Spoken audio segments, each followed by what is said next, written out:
All right, I think I'm recording right. I think this is how it's going to go. We'll see. Who knows? Welcome to Cooking with Mr. Grant. This is my favorite meal to cook for my family because it's really easy. Really easy. Hopefully, I get this uploaded on Saturday, maybe Sunday. I am really bad at this video editing thing, so I'm trying to take it all in one clip, but I don't know how to do that because it's not done yet, so I can't show you what it looks like when it's done. So, we'll start at the beginning. What are we cooking? Corned beef. So, I had to look it up because I don't know what corned beef actually is. Turns out it's beef. Well, I knew that part. But it's corned. That doesn't mean like corn like we think of, like corn on the cob. It means corn, like pellets of salt. So, they put it in these packages, and in the back you can kind of see the meat. It's all reddish, and you can see the different striations, but you can see this red juicy stuff in there. I think that's called brine. It means it's that really salty water, and it keeps that meat fresh for a really long time. And I guess this used to be a meal that people would cook because the beef would keep for longer, and you can cook it nice and slow, and you can get really tough parts of meat to be tender. So, enough talking. What do? Why is it so easy? First, if you put it in this pot, and then I just let it cook for a while, and I don't pay attention to it. So this is my Instant Pot. You can do it in a crock pot, it just takes a little longer. You do it in an Instant Pot, you have to put a wire rack in so that it doesn't burn the meat to the bottom. So wire rack in the pot.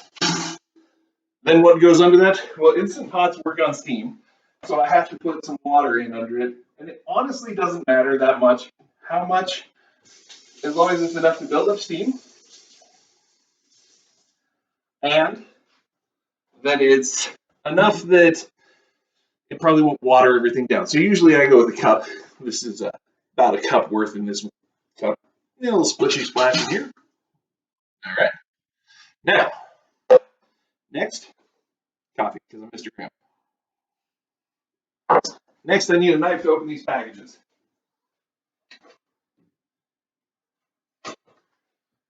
As always, knives are sharp. Handle them carefully. Talk to your parents first. So, I'm going to open these packages. I like to cut a little slit in the top and let it come out through there. There's one trick to this. These packages come with seasoning inside. So I got to kind of poke around and look for the seasoning packet in here. I can't find it. So I'm just going to dump it in. See if I can find it after it falls in. Drip plop. Drip all that brine juice in there. And then, let me come get the camera. I'll show you what it looks like. The camera is my laptop, so I'm doing a weird job with this. So, all the brine juice and everything. But do you see the seasoning packet on top? That's what I gotta get. Oh! All right, it's kind of gross because it's covered in brine juice. So I'm gonna take it over to the sink, and drop it in there, and rinse it off. Rinse off my hand, as always, soap and water, and I'll wash up. All right, wash. All the way for 20 seconds.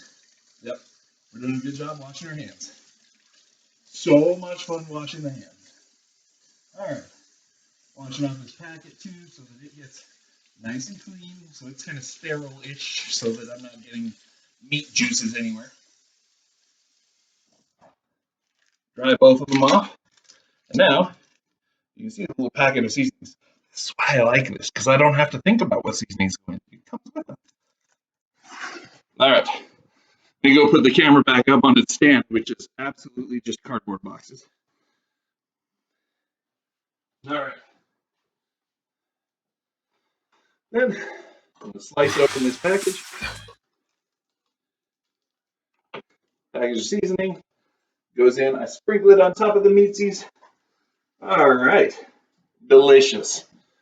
So I'm going to do the same thing with the second package of brisket, but first I'm going to clean up after myself. So brisket package number 2. Why 2 packages of brisket, Mr. Graham? You think to yourself? I will tell you. It's because, well, found the seasoning pack right away. First off, I have these things in my house called teenage boys. They eat a lot.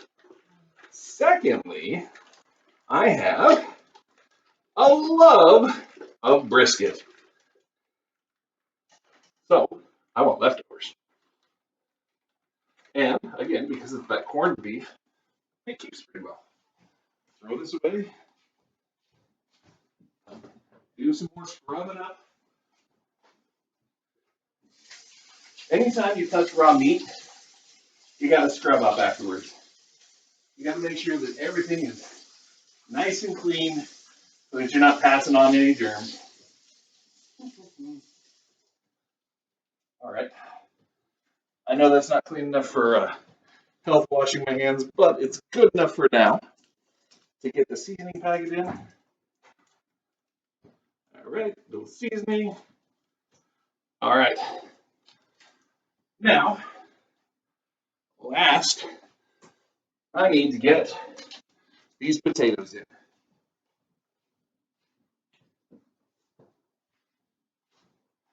I'm not going to worry too hard about them because they're very little potatoes. If you have very big potatoes, you want to cut them up into pieces.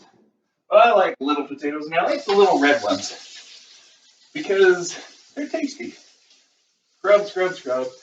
A, B, C, D, E, F, G, H, I, J, K, L, N, O, P between the fingers, on fingernails. So much scrubbing. Oh, that's hot. That's still hot. There we go. Oh, right below the thumbs. You never want to forget the back of your thumbs. You never know what you might get off the back of your thumbs. All right. Dry them off again. And this knife, because I use it on meat, is going in the sink to get cleaned up later. Now, with the potatoes, I like to roast them with the meat, but you got to wash them off first.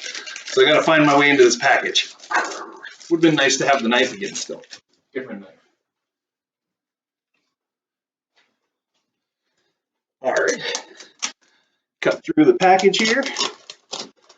The reason I wash the potatoes off, I'm not super worried about the germs because I'm going to cook these. They're going to get really hot, and any germs would die off pretty much. The potatoes grow underground, so they might be a little bit dirty still.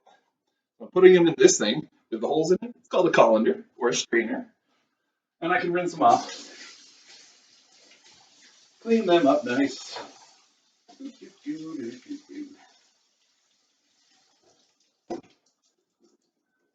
Let it drain. I can see that the water draining is kind of clear, so I'm probably done right quick.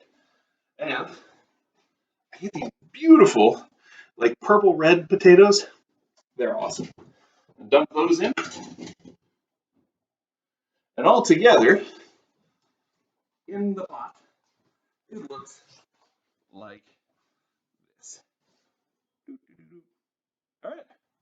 Then all I have to do is cook it.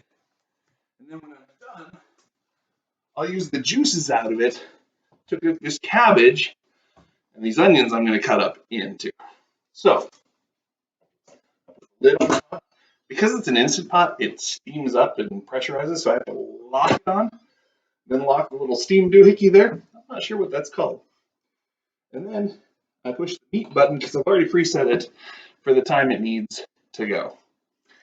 When we come back, I'll show you how to cut up the onions and cabbage and stew them together, and then you'll see everything is so delicious when it's done.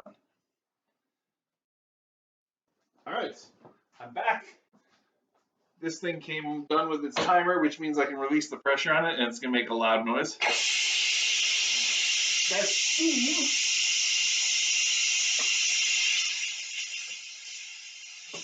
is going to take a while to get done. I'm going to go ahead and pause this for a while because it's loud.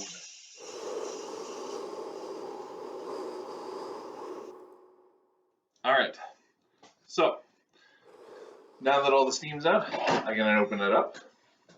A little bit more steam there. Get rid of the lid. And then everything in here is super, super hot, so I don't want to touch it. I'm going to use tongs to start getting the potatoes out. And you can see that the potatoes, I didn't do any work to them, but look, oh, they're so tender. But not being cut up helps keep them together a little bit. Helps keep them from being like fall apart potatoes, like mashed potatoes.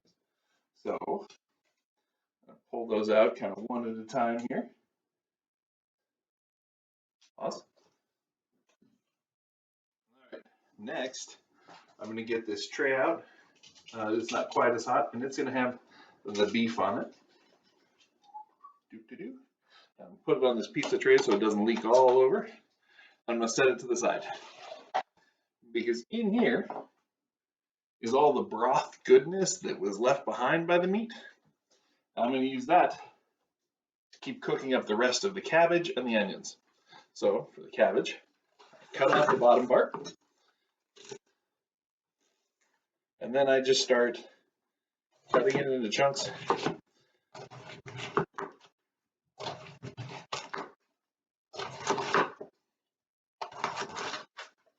Make very certain I don't cut up my hands.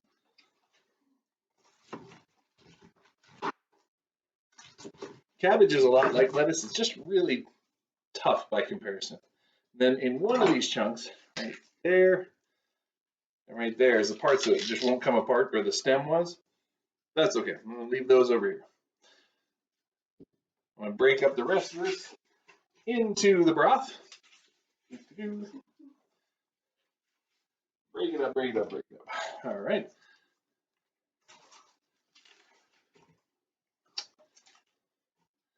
And these last bits are a little bit leafy still, so I'm going to cut them up again and throw them into the pot. Now, I like onions with it, which means we need to cut open the onion bag here. I'm actually going to use 2 onions.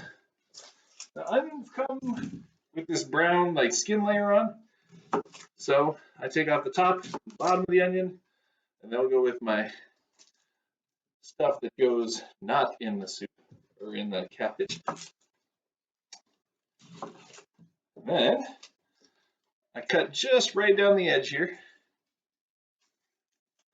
and it allows me to kind of peel it off like paper. I'll peel off this outside layer here.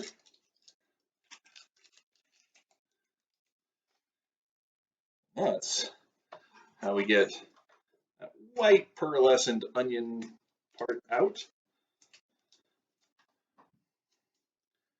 Then we can chop that up to go in too. Be very careful with the knife. I'm going to cut it in half, and then I'm going to cut it like this so that it makes a lot of C shapes. They're really kind of similar to the way that the cabbage cut up. Then nobody will even be able to tell what's cabbage and what's onion anymore. That way, my sons, who complain all the time, they won't be able to tell what's what. Put it all in. And I told you this wasn't hard.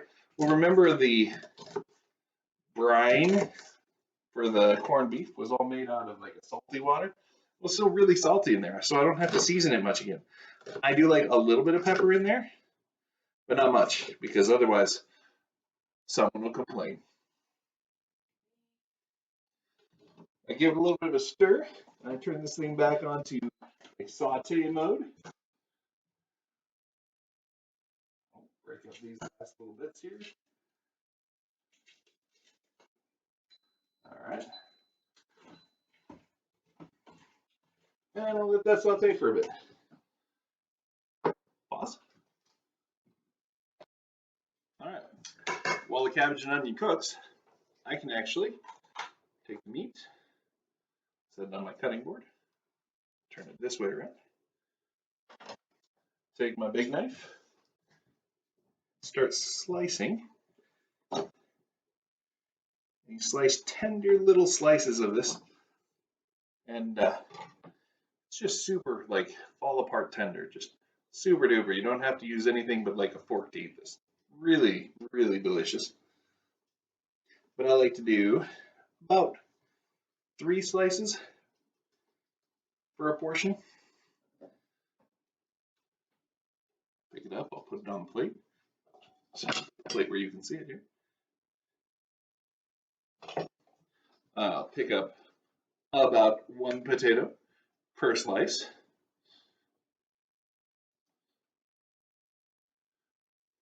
And then I'll bring it up here and get some of our cabbage and onion mixture. Let it drain a little bit. I'll put it right here. Comes out like a nice salad. And here you have it. Corned beef, cabbage, potatoes. Super easy. One of my favorite things to eat. And perfect for like St. Patrick's Day, which we all missed together because we were on spring break. Share me your favorite meals. Feel free to send pictures.